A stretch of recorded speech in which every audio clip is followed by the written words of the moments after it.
What would you do if you woke up one day to find someone had built a mansion on your land?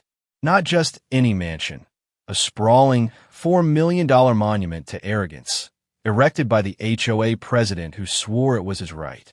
That's exactly what happened to me, Emily Carter, on a crisp autumn morning when I drove out to my family's plot in Willow Creek, a quiet stretch of land I'd inherited from my grandmother.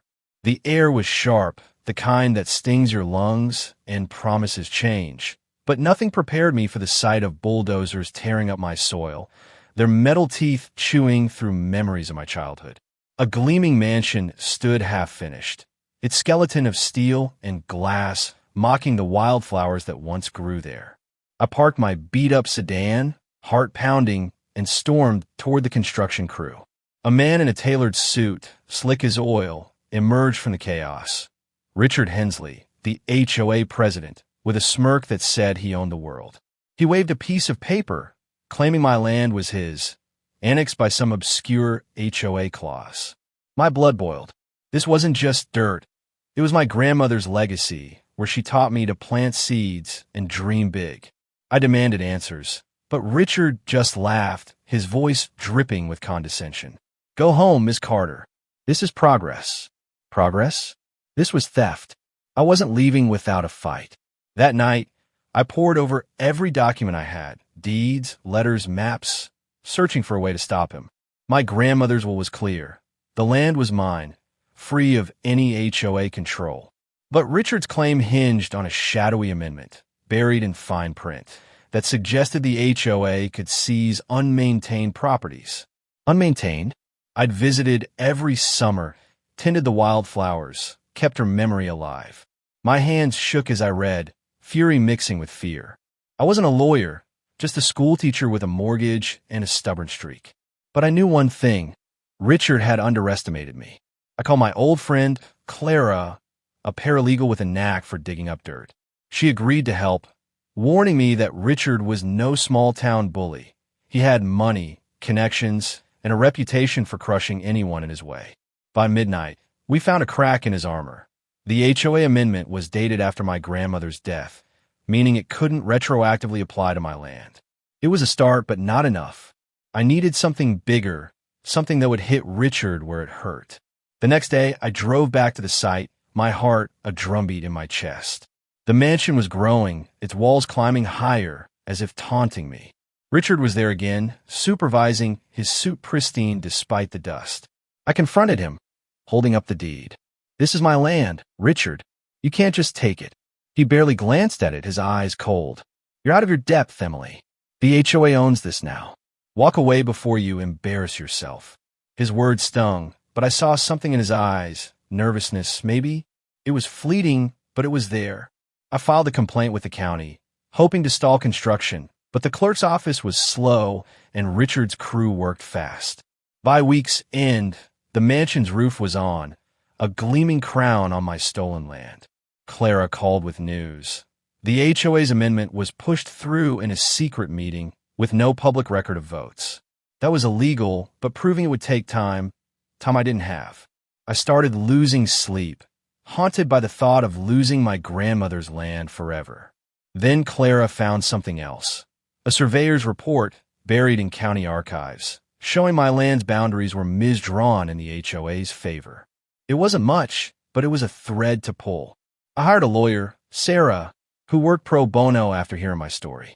She warned me this was war. Richard had deep pockets and deeper influence. But I was done playing nice. I'd fight for every inch of my land, no matter the cost. The battle lines were drawn, and I was ready to strike back. Sarah, my lawyer, was a force, sharp, relentless, and fueled by a hatred for bullies like Richard. We met in her cluttered office, maps and legal books strewn across the desk. She laid out our plan, challenged the HOA's amendment in court, and demand an injunction to halt construction. But Richard wasn't sitting idle. He'd hired a legal team from the city, a pack of suits who buried us in motions and delays. Every day, the mansion grew, its marble floors and crystal chandeliers a grotesque contrast to the wild beauty of my land. I visited the site daily, watching workers hammer away at my legacy. One morning, a worker, a young guy named Miguel, slipped me a tip. "They're rushing," he whispered, glancing nervously at Richard's trailer. "Boss is cutting corners. Check the permits." His words lit a spark. I thanked him and called Clara, who dug into the county's permit database. Sure enough, Richard's permits were incomplete, missing environmental impact reports and signatures. It was sloppy, arrogant, and exactly what we needed. Sarah filed for an emergency injunction, citing the permit violations. The judge granted it, and for the first time, I saw Richard sweat. Construction stopped, and his crew scattered, leaving the mansion like a half-built monument to his hubris. But Richard wasn't done. He countered with a smear campaign, spreading lies that I was a deadbeat landowner, neglecting my property and blocking community progress. Neighbors I'd known for years started giving me cold looks at the grocery store. It hurt, but I kept my focus. Clara uncovered another bombshell. Richard had bribed a county official to fast-track his permits. The official, a nervous man named Tom, had left a paper trail, emails, bank transfers, the works. This was our leverage. Sarah wanted to use it to force a settlement, but I wasn't ready to negotiate. I wanted my land back, every inch, and I wanted Richard to pay. We confronted Tom, who cracked under pressure and agreed to testify. The twist came when Miguel, the worker, showed up at my door one night, his face pale. He'd overheard Richard talking about fixing the surveyor's report to erase the boundary error. It was a desperate move, and it meant Richard was scared. I felt a surge of hope, but also dread. Miguel was risking everything to help me. I promised to protect him, though I wasn't sure how. Sarah used Tom's testimony to escalate our case, filing a criminal complaint against Richard for bribery. The news hit Willow Creek like a storm. People whispered at the diner, and Richard's smug facade began to crack. He started avoiding me, but I saw him once, driving past the site, his eyes hollow. I wasn't celebrating yet. Richard was a snake, and snakes strike when cornered. Still, I felt the tide turning. My grandmother's voice echoed in my head. "Hold fast, Emily. This land is your heart." I wasn't just fighting for dirt. I was fighting for her, for me, for every underdog who'd ever been stepped on. The court date loomed, and I braced for the storm. The courtroom was a pressure cooker, the air thick with tension as Sarah and I faced Richard's legal team. He sat across from us, his suit crisp, his smirk barely hiding the sweat beading on his forehead. The judge, a stern woman with steel-gray hair, demanded order as Sarah presented our case. The illegal amendment, the forged permits, the bribery. Tom took the stand, his voice shaky but clear, detailing how Richard had slipped him cash to push the mansion's approvals through. The room buzzed when Sarah revealed the surveyor's report, proving my land's true boundaries. Richard's lawyers scrambled, objecting to everything, but the judge wasn't having it. She leaned forward, her eyes narrowing at Richard. "Mr. Hensley, explain this discrepancy." He stammered, his charm failing under her gaze. I felt a flicker of victory, but it was short-lived. Richard's lead attorney, a shark named Grayson, produced a new document, a supposed agreement from my grandmother, signing her land over to the HOA years ago. My stomach dropped. It was a forgery. It had to be. My grandmother would never have given up her land. But the document looked real, complete with her signature. Sarah objected, demanding a handwriting analysis, but Grayson was ready, claiming it was verified by an expert. The courtroom spun. I gripped the table, my mind racing back to a memory of my grandmother signing her will, her hand steady but unique, with a flourish on the E. This signature was too clean, too perfect. I whispered to Sarah, who nodded and requested a recess. That night, we dug through my grandmother's old letters, finding samples of her signature. The forgery was clear. Richard had gone too far. The twist hit when Miguel called, his voice trembling. He'd been fired and threatened by Richard's men, told to leave town or else. I felt sick. This wasn't just about land anymore. It was about lives. I convinced Miguel to stay safe and promised to get him a lawyer. Sarah used the signature samples to dismantle Grayson's document in court the next day. The judge ordered an independent analysis, and Richard's composure cracked. He glared at me, his eyes burning with rage. Outside the courtroom, He cornered me, his voice low and venomous. You think you've won? I'll bury you. I stood my ground, heart pounding. Try it, Richard. I'm not afraid. But I was. Still, I knew I had him on the ropes. The analysis came back. The signature was a fake. The judge was furious, and Richard's team scrambled to pivot. They tried to settle, offering me half the land and a payout. I refused. This wasn't about money. It was about justice. Sarah pushed for a full hearing, and we uncovered more. Richard had been skimming HOA funds to finance the mansion. The community turned on him, neighbors showing up to support me, their signs reading "Save Emily's Land." The tide had fully turned, but I knew Richard wouldn't go down without a final blow. Richard's empire began to crumble, but he wasn't done fighting. The hearing exposed his lies, forged documents, stolen funds, and a trail of bribes that reached beyond Willow Creek. The judge froze his assets, and the mansion sat abandoned, its windows dark, a ghost of his ambition. But Richard was slippery. He vanished for a week, leaving his lawyers to stall. Rumors swirled. He was liquidating assets, maybe fleeing the country. I couldn't let him escape. Clara tracked his financials, finding offshore accounts linked to the HOA's missing money. Sarah used this to tighten the noose, filing charges for embezzlement. The community rallied, their anger at Richard's betrayal fueling protests outside his office. I felt their support, but also the weight of their expectations. This wasn't just my fight anymore. Then came the twist. Miguel's sister, Anna, a quiet accountant, revealed she'd worked for Richard's company. She had records, encrypted files showing he'd planned to flip the mansion for profit, using my land as collateral. Anna risked everything to share them, her hands shaking as she handed over a USB drive. He threatened my family, she whispered. I hugged her, promising protection. Sarah used the files to corner Richard's team, who were now abandoning him. He resurfaced, desperate, offering a public apology and a deal to return my land. It was tempting, but I saw through him. He was buying time. Sarah and I devised a trap. We let him think we'd settle, luring him to a mediation meeting. There, we presented Anna's files, catching him off guard. His face went white as Sarah read the charges aloud. The mediator, a retired judge, shook his head in disgust. Richard tried to bolt, but sheriffs were waiting. Handcuffs clicked, and the room fell silent. The mansion was ordered demolished, my land restored.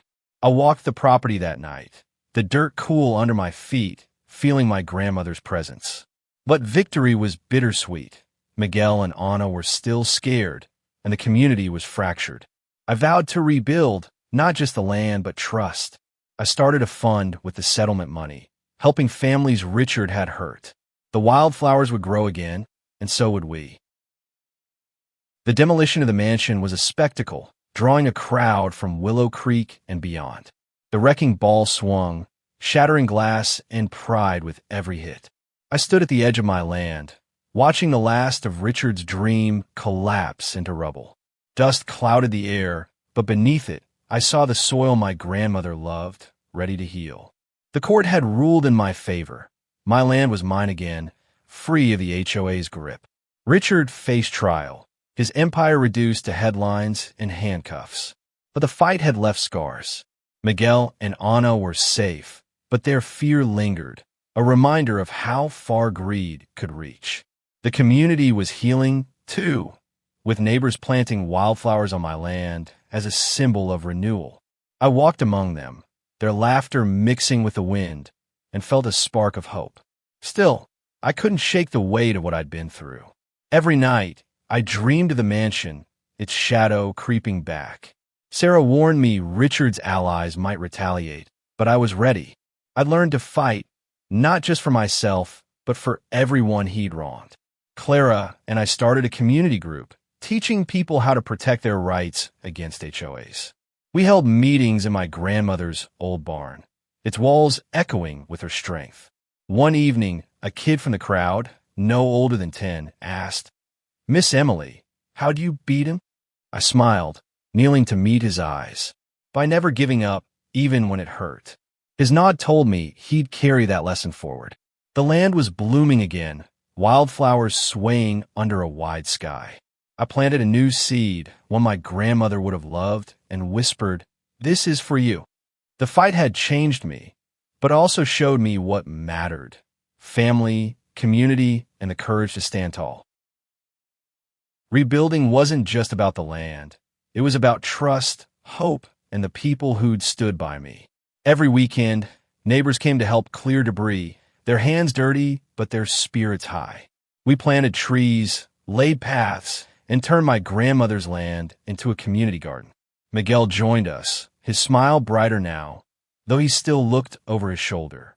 Anna, too, found her voice, teaching budgeting workshops to families hit hard by Richard's schemes. Their courage inspired me, but I knew the fight wasn't over. Richard's trial was ongoing, and his lawyers were relentless, painting him as a victim of circumstance. I testified, my voice steady as I recounted every lie, every threat. The jury listened, their faces unreadable, but I felt the truth's weight in every word. Outside the courtroom, I saw Clara, her eyes fierce. "We've got this, Emily," she said, squeezing my hand. She was right. Richard's lies were unraveling.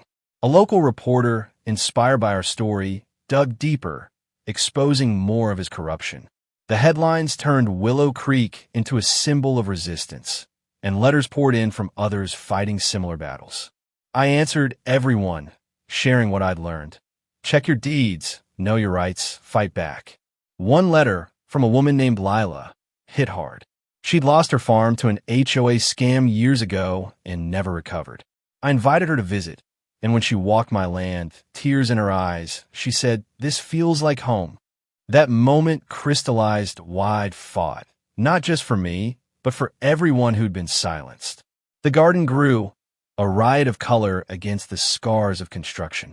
At night, I'd sit under the stars, feeling my grandmother's presence, her voice urging me to keep going. The community was stronger now, bound by shared purpose. But I knew vigilance was key. Greed like Richard's never truly died. The trial ended with a guilty verdict. Richard faced years behind bars, his mansion a memory, his power gone. Willow Creek celebrated, but I felt no joy, only relief. The land was mine, the garden thriving, but the cost lingered in the faces of those he'd hurt. Miguel and Anna moved forward, their courage a beacon.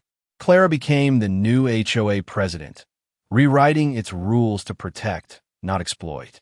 I stood on my land one evening, the sun setting fire to the horizon, and realized this was bigger than me. The garden wasn't just plants, it was a promise, a legacy of resilience. Neighbors gathered there now, kids playing, elders sharing stories, life blooming where greed had tried to take root. I thought of Lila, who'd found solace here, and others like her. My grandmother's voice echoed, "Hold fast, Emily." I had, and I'd won. Not just my land, but a community's heart. We weren't perfect, but we were stronger, ready to face whatever came next. As I planted one last seed, a wildflower for my grandmother, I knew this was the end of one fight, but the start of something greater. A new beginning, rooted in courage, love, and the unyielding will to stand up.